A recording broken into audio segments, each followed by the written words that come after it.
будут метастазы или опухоль, а не возобновится ли это потом, и почему оно возобновится, ничего не понятно. Я просто сотрудничал здесь с человеком, который только онкологией занимается, у него свой центр, и я у него там некоторое время, так сказать, ходил и свои, так сказать, методики там применял, как дополнительные, и с ним просто беседовал. Он говорит, как этот процесс возникает, в какой момент, никому не известно. И почему. То есть это происходит буквально на ровном месте. Ничего не было, и вдруг оно откуда-то взялось. У меня есть наработки причинного уровня, откуда это может браться. Ну, самое простое – это обиды и страхи, и тревоги. Вот, гнев еще очень мощный. Гнев. Ну, гнев он все равно дополнительный. Да? Да, он наверх ложится. А вот это вот в подкладке, как правило. Потому что вот эти вот три, они порождают энергию холода. Энергия холода – это, собственно говоря, опухолевые процессы всегда. И дальше есть сущность ауральная, которая элементом мрака земного является. Я это тоже проверяю всегда, есть она или нету. Потом есть вот этот кандидоз, сейчас это выясняли, ну вроде бы да, действительно, грибки, которые могут запускать эти процессы. Тоже я это все проверяю. А бывают какие-то программы наподобие программ смерти, родовые. Вот это все, да, это некий комплекс. Потом вирус Эпштейна-Барра, это тоже известно. Нехватка этого витамина В17, амигдалина, там, ну, масса вещей сейчас уже наработок, которые говорят о том, что есть какие-то причины, которые не учитываются, допустим, не знаю, в онкоклиниках. Вообще в медицине не учитываются. Да, а ко мне такие люди обращались. У меня были случаи ухода метастаз. Но через время опять что-то там такое, и что? Процесс не завершен просто. Ну вот оно какое-то, да, непонятное. Это относится только к раковым заболеваниям? Только да. Вот у меня по онкологии только такое я наблюдал, что ушли метастазы. Онкомаркеры ничего не показывают. Человек хорошо себя чувствует. По измерениям замечательные параметры. А потом вдруг опять, значит, там что-то болит, идет куда-то, опять там что-то вылезло, опять там возникло. Ну и непонятно что. Поэтому я, когда мне говорят, я говорю, не нужно, это не мое все. Скажите, пожалуйста, с алкоголезависимыми вы работаете? С алкоголезависимым периодически работаю, хотя я это не люблю. Процент ухода зависимости. Но у меня было несколько случаев там, с наркоманами. Освободились от этого. Это что же информация? Ну там опять же, смотря какой наркоман. Если подзаборный, ну он вряд ли вообще ко мне обратится. Конечно. Вот. А если, как правило, или родители обращаются, или родственники какие-то, да. Ну, были у меня случаи, что освобождались от этого. И от алкоголизма, и от наркомании. Игровая зависимость туда же, наверное, да? Вот с игровой, что-то у меня кто-то был. По-моему, не, у меня не было ни одного человека пока именно с игровой. Я так был ребенок, но это так несерьезно все. Там эти танки, вот эти вот, да, залипания на этих танках. Так, и что? Но я убрал там несколько киберсущностей в нем было. И он прекратил. То есть такое есть, Да. да? Киберсущность. Киберсущность. Это инфицирование с телевизора, из компьютера. Вот, Информационное, да, это все уже порождение, так сказать, цивилизации. Специально, намеренное получается, нет? И скажи, Ну, оно не намеренное, но фильм какой-то агрессивный. Ну, или стрелялки, вот эти вот там игры всякие. подсознание Там- считывает наверняка. А может быть, я этого не исключаю, может быть, внедренные вещи, которые специально влияют на людей. То есть, или- Ну, я вот про это, да. Может быть, да. А можно еще вопрос? Вот по работе, ну вот с голографией, да, вот визуализация, медитация на, ну как бы так скажем, какую-то определенную структуру, да, голографическую, она, ну вот как это по-вашему, ну, есть эффект от этого? Ну, то есть, Если вы медитируете, Да, на подходите ли вы в определенную- голограмму, да, перестраиваю ли я Ну, свою смотрите. голограмму на нее, так скажем. может быть. Но я не могу наверняка сказать, что вы это делаете. Дело в том, что наверняка нужно понимать, где вы, в какой реальности вы находитесь, на что вы медитируете. Может, вы зашли в собственное эго. Это тоже, собственно, по вопросу. Логичность той голограммы, на которой идет медитация, так что ли? В том-то и дело. То есть в информационном ли вы поле находитесь, или где-то. Да. Потому что есть высшее я, а есть эго. Вот если вы вышли на уровень высшего я, тогда можно говорить о голографии, о выходе в информационное поле. Высшее я – это душа. А эго – это иллюзия, которая защищает наше сознание. Почему? Потому что мы не можем всю информацию в полном объеме сразу воспринять. Поэтому понятие иллюзия существует. Это некая защита такая. И нас постепенно пускают. Это называется расширение сознания. Но когда оно у нас расширяется там, до определенного уровня, мы получаем доступ, тогда мы можем там, входить в голограмму, еще куда-то. Я слышала, защищен своим невежеством. Защищен своим невежеством, можно. Это все одно и то же, да. Вот. Но это так устроена божественная игра. То есть вот почему она такая, непонятна. Дети с какого возраста могут получать подобные сеансы? Ну, в общем-то, дети, поскольку они все равно сами по себе там нигде не присутствуют, они с любого возраста могут получать. С рождения? Да. Беременные женщины тоже? То же самое, да. Но я просто за них не берусь, потому что это такой вопрос. Если это очень знакомое, тогда это одно. А То есть, если совсем она по-своему- получала сеансы подобного плана до беременности, тогда берете, да? Тогда больше Нет, вероятности. я не про это. Но я просто с точки зрения рисков не берусь за это. Мгм. Так же, как и за онкологию. Ну, тебе получается, две фишечки. Мгм. И ты, и- Ну, то есть и лучше Бог. после рождения ребенка тогда? Лучше да, после рождения заняться. ребенка. У меня были беременные, но это были близкие, знакомые, там разные. Интересно было. Кто, как говорится, ничего там не придумает себе в голове. Да. Вот. И в основном я с ними работал не сеансами, а звуковыми таблетками. Мгм. То есть там была задача гармонизировать вот это состояние плода, вот, чтобы он там, как говорится, хорошо себя чувствовал, там, ну и так далее. Вот. И практически все те, кто пользовался этим продуктом, они родили здоровых детей, хороших, без всяких кесаревых сечений, там, без всего этого. Что происходит во время сеанса, что вы делаете, Так. как это происходит? Это сейчас я буду показывать. Да. То есть я уже произвел замер с товарищем, который согласился. Вот. Так, что нужно взять? Сюда перейду. Вот поле до сеанса у человека. Просто чтобы вы понимали, что я сейчас показываю. Это поле до сеанса. Вот такое.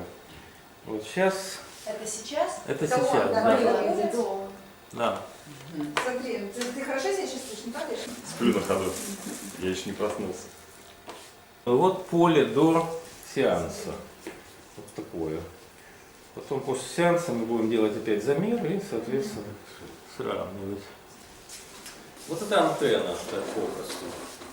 Антенна, вот, через которую запускается сигнал на голограмму. Голограмма в компьютер, то есть на голограмму человека на меня, грубо Да. говоря, да? Почему именно на вас или на кого-то другого? Потому что в компьютере, в программе закладывается фокус в виде фото, в виде анкетных данных. Но прежде всего это фото, с которого считываются частоты, вот, переводятся в программу, и дальше уже внутри программы идет определенное сравнение, какие, так сказать, маркеры заинтересованы, не заинтересованы и так далее. Вот, и сейчас программа будет рассчитывать. Так. Начинаем вот с этой позиции. Значит, вот с этих 8 факторов, о которых я говорил. Мгм. Вот энергоинформационная инфекция выскочила. А где вы это обратили внимание? Как оно? Что? Да вот здесь в программе все уже. Нет, как оно? А, в Всё, смысле, вот это то, В что самой надо программе, смотреть, да. Да. Вот смотри, туда вот на ага, экран это смотрите и все. диагностировалось. Вот оно внизу, видите там? Она А, сразу туда да. выскакивает, вот. Звук, Ага. Далее. Среди органов тоже надо смотреть, какие ослаблены, для того, чтобы подтягивался физический план к тонкому сразу. Толстый кишечник. А, это вы по минимуму, который находится? Да, это по минимуму, конечно. Это то, что на поверхности. Вот. Потом уровень дзин есть такой, если знаете, что это такое. Дзин. Надо в Китае. Это в китайской медицине, там применяются такие термины. Дзин – это глубинная резервная энергия. Вот каждая система на этом уровне всегда функционирует. И за ней надо тоже обязательно следить. Вот это касается головного мозга, сосуда головы, перикард. Это вот то, что касается так называемого меридиана или системы перикарда. Да. Что? Цифры что значит? 2,9 это система так обозначена. А почему вы выбрали перикард тогда? Ну, потому что ослаблен. А перикард. почему там выбрали? Маркер выбрал Здесь перикард. выбрали 9, а там выбрали толстый кишечник. Двойку. Дзен-2. А потому что это разные уровни. Это разные уровни. Есть дзин, а есть дзиньшень. Но это надо разъяснять, что это Я такое. запишу тебе. Да. Так, ну я сразу перейду вот сюда, к наведенным, потому что энергоинформационная инфекция вышла, и вот вампиризм какой-то. А как, по какому принципу выбираете сейчас вот в этом списке для Да это никакой не принцип, это к голограмме уже присоединение идет вашей. И, собственно, она вынимает то, что интересует вашу систему. Удобно. Вот наговоры какие-то. Ну, это то, что на поверхности. Это то, о чем я говорил в плане, да, в плане того, что сейчас вас сильнее всего разрушает. Конечно. Дальше проверка идет вот здесь. То есть это называется фильтр. Он-то не здесь. Фильтрация через различные меридианы, системы. То есть к чему это имеет отношение. Или с чем пересекается. На чем подвешено. Кто знает терминологию китайской медицины, тому это все понятно. Вот ян подвижности. Я сейчас поясню, когда закончится тест, просто что такое ян подвижности. Там немножко расскажу об энергосистеме, из чего она состоит. Вот количество этих вампиристических шнуров 3. В какой степени они, по какой амплитуде? Вот на 34% это их мощность. Откачка идет. Ну, из 100 возможных. Вот где это? Вот пингала это задний вот этот канал, который слева, то есть справа от позвоночника. А он с чем связан, интересно? Это солнечный канал, то есть восприятие энергии Солнца. Или мужская энергия, но это, скажем так, по аюрведе, если говорить, где это взяли. То есть собрали все сюда, да? Ну, в общем, много чего, да. Так, это вот наговоры, то же самое, также рассчитываются. Где они и почему они. Ну и последнее вот с глаза. Сейчас посмотрим, сколько их, 5. Молодцы. Опять же мощность. Где они? Вот на каких системах они висят. На сердце. В основном на сердце и по иммунитету. Так, и последнее обычно это закрывается всегда. Настройщик, защита и детоксикации. То есть обязательно нужно включать детоксикации, чтобы расшлаковка происходила. И сейчас фактически я запущу уже процесс. Значит, каким образом его можно будет, сейчас расчет идет, воспринимать. Базовые звуки здесь — это звуки природы.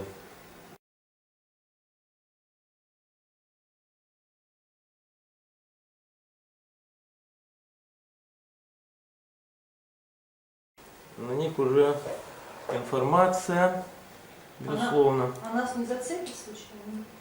Нет, потому что фокус его. Конечно, его как-то индивидуально. Ну, это как Это было на бы телефоне круто. звонить, например, Да. номер набираешь, и попадаешь конкретно на него. Все, собственно говоря, идет работа. Вот здесь участвуют два плеера. Вот один непосредственно программный, а второй стандартный. Ну и, в общем-то, вот так идет процесс. В течение 17 минут он будет сейчас лежать в восприятии. Дальше мы у него спросим, что происходило, как и так далее. Вот мне И интересно. померяем. Мне интересно, вы говорили про бизнесмена, который за 3 недели все успел. За 3 дня. За 3 дня. За 3 дня. Расскажите про него. Как с ним? А потом, Он да, жив? что? Это последний вопрос. Может, стульчик вам? Ну, жив и здоров, как говорится, и более чем. А, Бизнесмен это достаточно успешно. Все у него Ну, то есть идет. вот критический момент прошел, да? Он прошел, нет, ну он был подготовленным на самом деле. Он проходил практики, там кучу всяких. И в принципе он понимал, что это возможно. Если бы это был совсем новый человек, я бы никогда в жизни с ним этого не сделал. Понятно. А так он просто пошел на это. Ну пошел, как говорится. К слову о диапазонах. Значит, мы очень долго работали, разбирались, вот, какие все-таки взять диапазоны программы. И остановились на диапазоне в пределах человеческого уха, то есть до 20 тысяч Гц. Пробовали инфра, ультра, КВЧ диапазоны, ну, собственно говоря, и лазер пробовали. Но самым, как говорится, экологичным оказался все-таки нормальный звук, который мы слышим.